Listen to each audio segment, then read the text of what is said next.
이란의 이스라엘 공격 이후 재보복을 다짐했었던 이스라엘이 미국의 설득으로 일단 즉각적인 반격에는 나서지 않고 있는 상황입니다. 하지만 언제 시작될지 모르는 확전 가능성에 중동 지역의 긴장감은 높아지고 있습니다. 네, 이 시각 이스라엘의 움직임과 재보복 공격 가능성, 또 전 세계 경제와 우리 경제에 미칠 영향까지 짚어보겠습니다. 김선희 YTN 해설위원, 석병훈 이화여대 경제학과 교수와 얘기 나눠보겠습니다. 어서 오세요. 어서 오십시오. 안녕하세요. 예. 네. 먼저 김선희 해설위원님, 지금 이스라엘이 원래 즉각 재보복하겠다라고 했잖아요. 네. 지금 즉각 보복 공격에 나선 것은 아니죠. 그렇습니다. 예.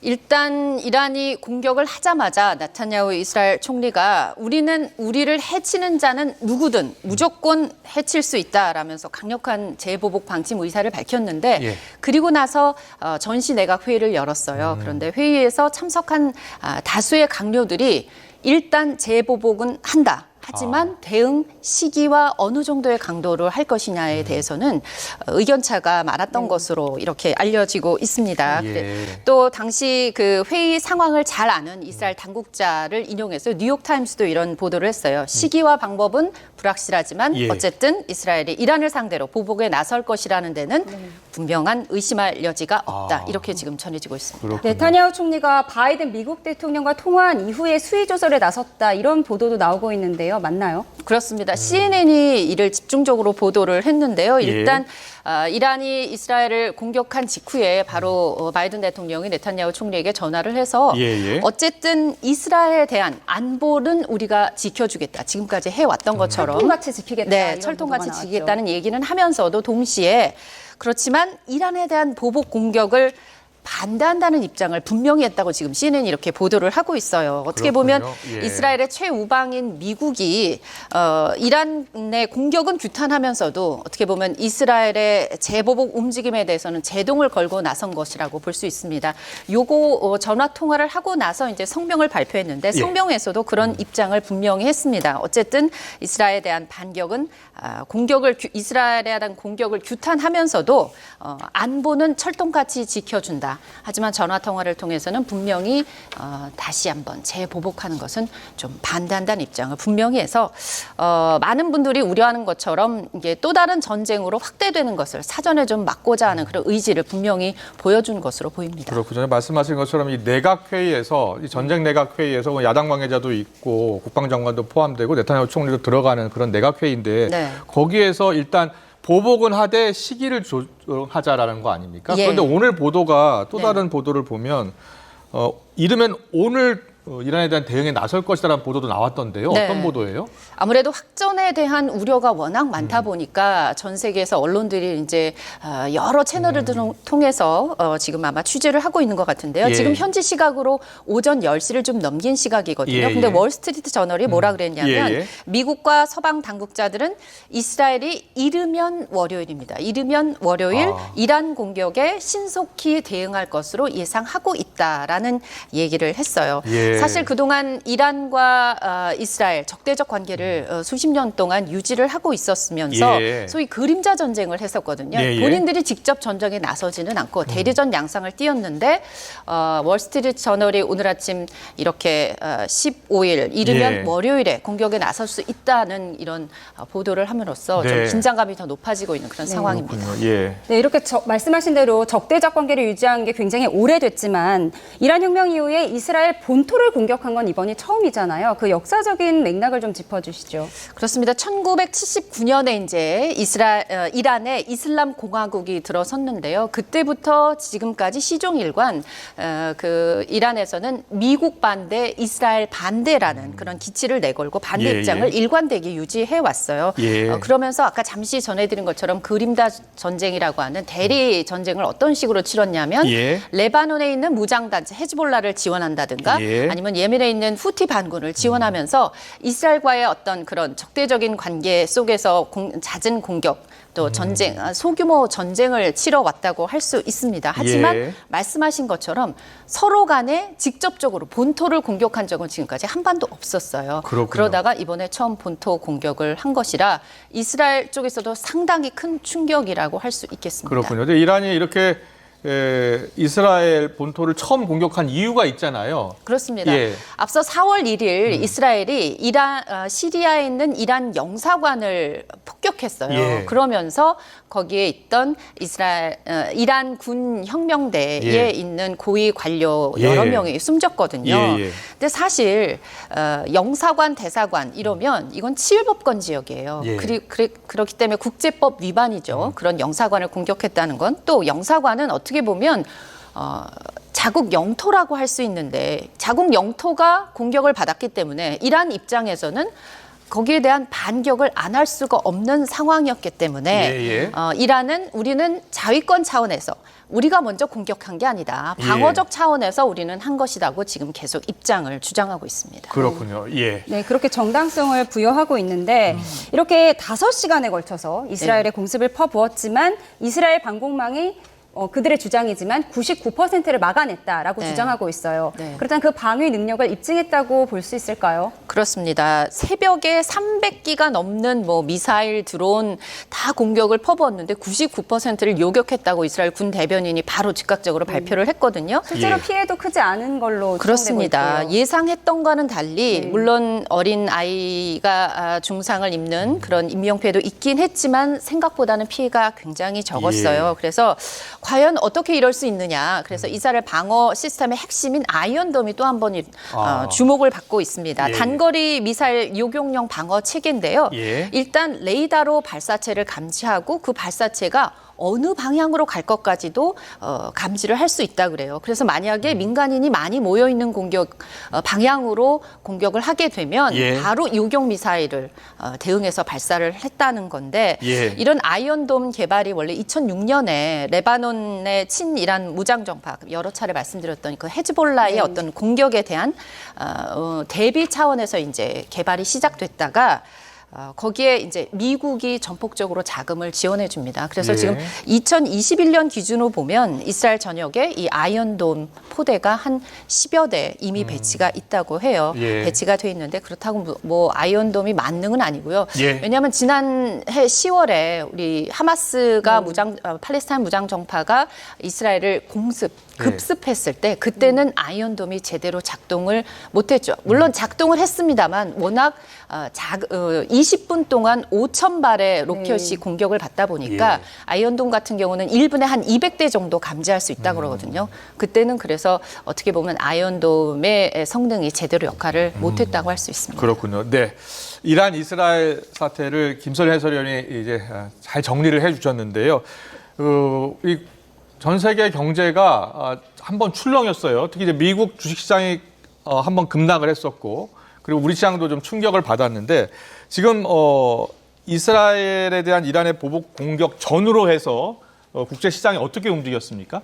예, 지금 국제 유가가 큰 예. 폭으로 상승을 했습니다. 유가가 큰 폭으로 올랐고요. 예, 지난 12일 뉴욕 상품거래소에서 6월 인도분 북해산 브렌트유 선물 같은 경우는요, 예. 장중 배럴달 92.18달러까지 치솟았습니다. 예. 그다음에 5월 인도분 서부 텍사스산 원유도 장중 87.67달러까지 올랐는데요.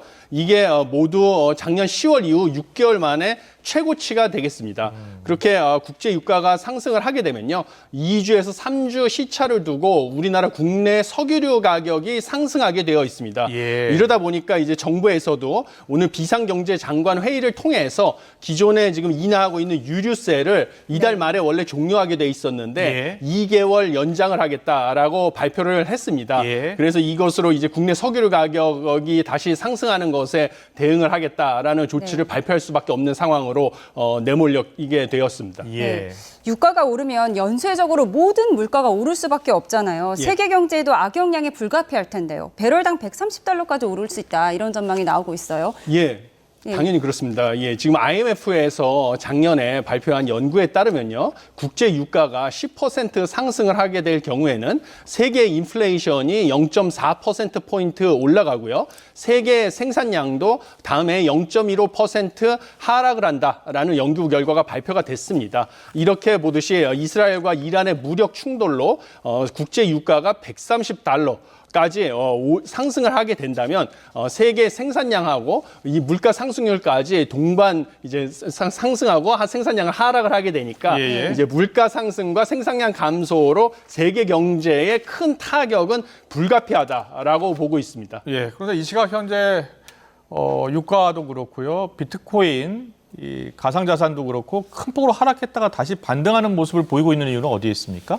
예, 당연히 이제 경제에 이제 충격으로 오게 되면요. 예, 예. 이제 시장 참여자들이 이제 패닉을 받아가지고요. 예. 이제 뭐 급격하게 이제 자산을 팔아치운다든지 아. 이래서 비트코인 가격 같은 위험 자산은 안전 자산 선호 현상으로 급격하게 뉴스를 듣고 팔아치우는 현상으로 가격이 급락을 하게 돼 있습니다. 예, 예. 그러면 또 이제 일부 투자자들은 가격이 급락을 했으니까 네. 저점에 매수를 하겠다는 이제 매수 심리가 유입돼 가지고요. 예. 반등을 하는 그런 현상을 보이고 있고요. 예. 금 같은 경우는 이제 급등을 하는 일정 수준 예. 했다가 다시 진정이 되는 이런 패턴을 보이게 되어 있습니다. 우리 오늘 주식장도 보니까 장 개장할 때는 큰 폭으로 하락했다가 조금씩 만회하고 있어요. 예. 그리고 조금 전에 이제 하락해서 끝나긴 했습니다만 낙폭을 많이 줄였거든요. 예. 그 배경은 어디에 있을까요? 예, 원래 이렇게 뉴스가 처음에 보도가 예, 되면 예. 단기적으로 오버슈팅을 하거나 다운 슈팅을 하거나 예, 이런 예. 현상이 나오는 것이거든요. 예. 이게 과열 반응이나 과민 반응을 했다가 진정이 되는데 예. 이번 같은 경우는 특히 처음에는 확전 가능성 때문에 예. 특히 더 과도하게 매수를 했거나 매도를 하는 경향을 아. 보였다가요. 예. 이제 뭐 네타냐후 총리하고 바이든 대통령이 전화 통화를 한 다음에 이스라엘이 보복 공격을 하지 않을 것이다라는 보도도 나오고요. 예. 그다음에 이란 역시 튀르키예를 통해서 이스라엘이 보복 공격을 하지 않으면 자신들도 더 이상 뭐 호르무즈 해협을 아. 봉쇄한다든지 이러지 않겠다라는 보도가 나오면서 예, 예. 확전 가능성이 낮아졌다라는 식으로 해서 시장이 불안 심리가 진정된 영향이 있다고 보여집니다. 그렇군요. 이렇게 증시가 출렁이면 우리가 금리 인하 시기에 관심을 갖지 않을 수가 없는데요. 지금 유가도 오르고 물가도 어쨌든 오르고 이런 현상이 계속 반복이 되면 미 연준의 금리 인하 시기가 더 늦춰질 가능성도 있지 않을까요? 예, 만약에 이런 불확실성, 중동 정세 불확실성으로 인한 고유가 상황이 장기화된다면 당연히 미 연준의 기준금리 인하 시점이 뒤로 더 늦춰질 수 있다라고 보고 있습니다. 예. 최근에 미국 같은 경우는요, 에너지 가격은 지금 상승세가 축소되고 있고요. 그다음에 상품 가격은 하락세를 보이고 있습니다. 만약에 중동 사태가 장기화되면서요, 국제 유가 상승세가 고착화된다면 에너지 가격 상승폭은 다시 확대가 되고요. 그렇죠. 상품 가격도 다시 상승세로 반전될 가능성이 커집니다. 그러면 주거비하고 지금 서비스 가격은 상승세가 꺾이지 않고 있는 게 지금 미국의 문제인데요. 그렇죠. 이것이 다 합쳐지면서 최근에 6월에서 9월로 기준금리 인하 시점이 뒤로 밀렸는데요. 미국 같은 경우는 예, 예. 시장의 전망이. 예. 그런데 이것이 더 그 이후로 밀릴 가능성도 배제할 수 없다. 저도 이렇게 보고 있습니다. 그렇군요. 예, 그렇다면 만약에 오늘 월스트리트 저널 보도처럼 이스라엘이 오늘 당장 또 재보복에 나선다면 그렇다면 또 국제 뭐 유가 시장, 금융 시장 다 출렁일 수 있겠네요. 예, 충분히 그럴 가능성도 예. 배제할 수 없고요. 그다음에 우리나라가 사실 더 큰 문제가 되겠습니다. 예. 우리나라 같은 경우는요, 미국보다도 이런 국제유가 변화에 더 취약합니다. 예. 미국은 사실은 산유국이고요. 그다음에 에너지 수출국입니다. 그렇기 때문에 국제 유가가 큰 폭으로 상승을 해도 전 세계 어느 나라보다도 고유가에 받는 타격이 약합니다. 예. 반면에 우리나라는 에너지를 거의 전량 수입을 하고 있기 때문에요. 네. 유가가 큰 폭으로 상승하면 이 유가가 우리나라의 소비자 물가에 미치는 영향은 미국에 비할 수 없이 훨씬 크게 되겠습니다. 네. 그럼 이제 유가가 상승을 하면 소비자 물가 상승률이 큰 폭으로 올라가기 때문에 이것이 시간을 두고요. 우리나라의 사실 근원 물가 상승률 역시 끌어올릴 수가 있는 상황이 되겠습니다. 예. 이러면 당연히 현재 7월 정도로 예측이 되고 있는 우리나라의 기준금리 인하 시점 역시 예. 뒤로 밀릴 가능성이 크다. 이렇게 보고 있습니다. 그렇군요. 이창용 총재도 예. 최근에 기자회견에서 이런 고유가가 계속 지속되면 우리나라의 기준금리 인하 시점이 뒤로 밀릴 수 있다. 이러면서 시사하는 발언을 했습니다. 그렇군요. 네, 다음 주제로 넘어가 보겠습니다. 유엔 안전보장이사회 긴급회의에서는 분쟁 당사국인 이란과 이스라엘 대사가 참석해서 설전을 벌였다고 하는데요. 어떤 내용이 오갔습니까? 네. 이 보복 공격이 있고 난 다음에 14일이면 휴일인데도 불구하고 유엔 안보리가 긴급 회의를 소집했거든요. 여기서 이란과 이스라엘 대사가 진짜 한치 양보 없는 그런 설전을 벌였어요. 이란 대사 같은 경우는 이스라엘을 자국이 공격한 것에 대해서 국제법에 따른 자위권 발동 차원이라는 점을 굉장히 강조를 했습니다. 예. 어쩔 수 없는 상황이었다. 우리가 이미 먼저 공격을 받았기 때문에. 그러면서 이란은 또 하나 강조한 것이 중동 지역의 어떤 긴장을 고조시키거나 전쟁을 추구하지 않을 것이다. 예. 이런 일관된 입장을 계속 강조했어요. 여기에 예. 비해서 이스라엘 대사 같은 경우는 이란을 나치에 비유하면서 맹비난했습니다. 그러면서 예. 안보리가 나서서 이란 테러 행위를 비난하고 또 이란의 이 혁명수비대 정예군을 테러 단체로 지정해야 한다라고 강력히 촉구를 한 상황입니다. 네. 알겠습니다. 지금 유엔 안전보장이사의 긴급회의 내용까지 전해드렸고요. 그런데 이제 우리가 일단은 지금은 이스라엘이 바로 지금 제어 반격에 나서지 않고 있기 때문에 시장이 잠깐 지금 멈춰 있는 상태 같아요. 그런데 만약에 재공격에 나서고 또 확전이 될 경우에는 아까 말씀하신 것처럼 모든 시장이 출렁일 수 있고요. 특히 국제 유가가 더 오를 수 있잖아요. 그런데 이란 같은 경우에 이제 호르무즈 해협을 봉쇄할 경우에 그 유가가 더 오를 수 있다는 거 아닙니까? 예, 그렇습니다. 호르무즈 해협 같은 경우는 세계 석유의 6분의 1이 지나고요. 그다음에 천연가스의 3분의 1이 통과를 하는 그 원유의 동맥이다라고 불리는 곳입니다. 이란이 만약에 이 원유의 동맥이라고 하는 호르무즈 해협을 갖다가 차단, 봉쇄를 하게 되면 당연히 국제 유가가 이건 정말 최악의 시나리오인데요.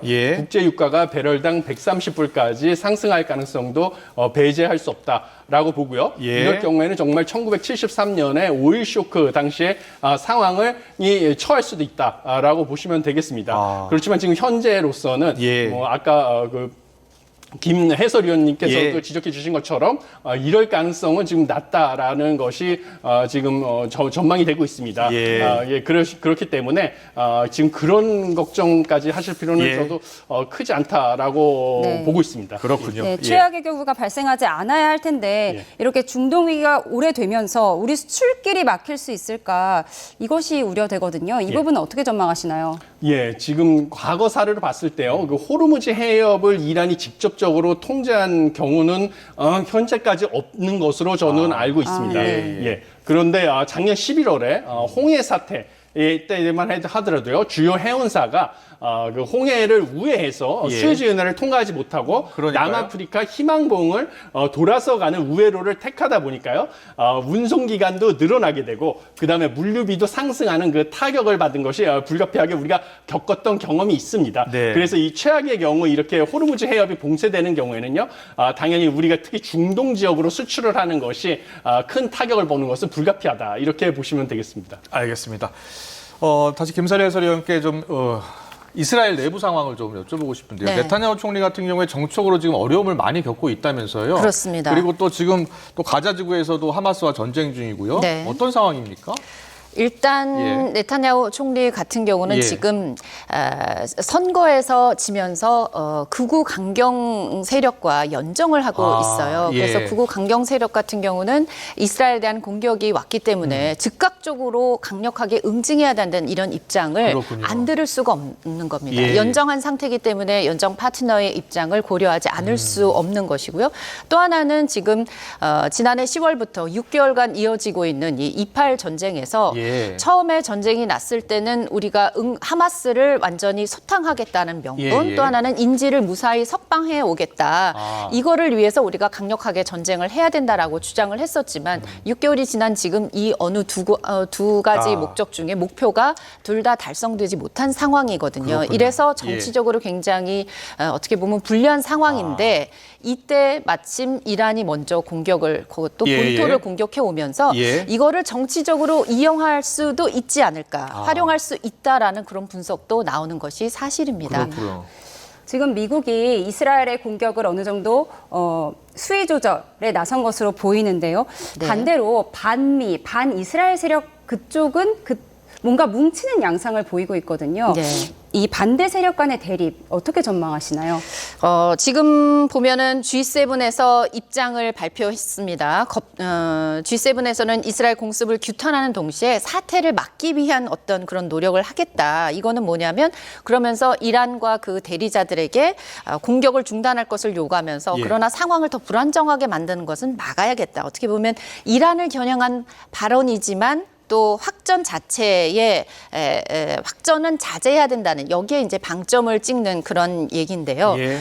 또 오늘 새벽에 열린 아까 유엔 안보리에서는 또 어떻게 보면 반대되는 그런 입장도 분명히 나왔습니다. 어떻게 보면 대립 구도가 분명해지는 그런 국제사회의 양상들을 볼 수 있는데요. 긴급 회의에서 하나의 목소리가 나오지 못했어요. 이란 공격 직후에 미국은 아까 말씀드린 것처럼 대리 세력들이 추가로 어떤 행동을 취한다면 이건 책임져야 하니까 자제해야 된다는 얘기가 있지만 러시아 같은 경우는 이번 사태가 이란에 대한 이스라엘 공격에 대한 어떤 침묵하는 서방, 미국 등에 대한 책임이 있다라고 분명히 강조를 하고 있거든요. 예. 이렇게 어떻게 보면 중국과 안보리 내에서도 중국과 러시아의 입장 또 아까 말씀하신 것처럼 이 서방 다른 미국과 프랑스, 영국 등을 비롯한 입장이 서로 대립이 강화되면서 어떻게 심화되면서 어떻게 보면 새로운 신냉전 구도가 더 고착화되는 그런 양상도 볼 수 있습니다. 네, 어떻게든 이제 이 전 세계 경제 또 우리 경제에 미치는 영향이 크기 때문에 확전이 돼서는 안 될 텐데요. 석 교수님 마지막으로 우리 원달러 환율 오늘도 좀 올랐어요. 그래서 그리 걱정됐고 그리고 금값은 계속 오르는 겁니까? 어떻게 예상하고 전망하세요? 예, 금값은 지금 안전자산에 대한 수요가 네. 계속 올라가기 때문에요. 국제 정세가 불안정해가지고 예. 금값은 당분간 추세적으로 상승할 가능성이 크다. 저는 그렇게 보고 있습니다. 그렇군요. 그리고 금값뿐만 아니라 사실 안전자산이라고 하면 미 국채도 안전자산이기 때문에요. 대표적으로 국채에 대한 수요가 증가를 하게 되면 당연히 달러화 역시 강세를 보일 가능성이 크다. 예. 이렇게 보고 있어서 예. 원 달러 환율도 1,400원대까지 올라가는 가능성도 배제할 수 없다. 이렇게 보고 있습니다. 네. 알겠습니다. 이란 이스라엘 사태 정리해봤고요. 우리 경제에 미칠 영향까지 짚어봤습니다. 지금까지 김선희 YTN 해설위원 석병훈 이화여대 경제학과 교수와 함께했습니다. 잘 들었습니다. 고맙습니다. 고맙습니다.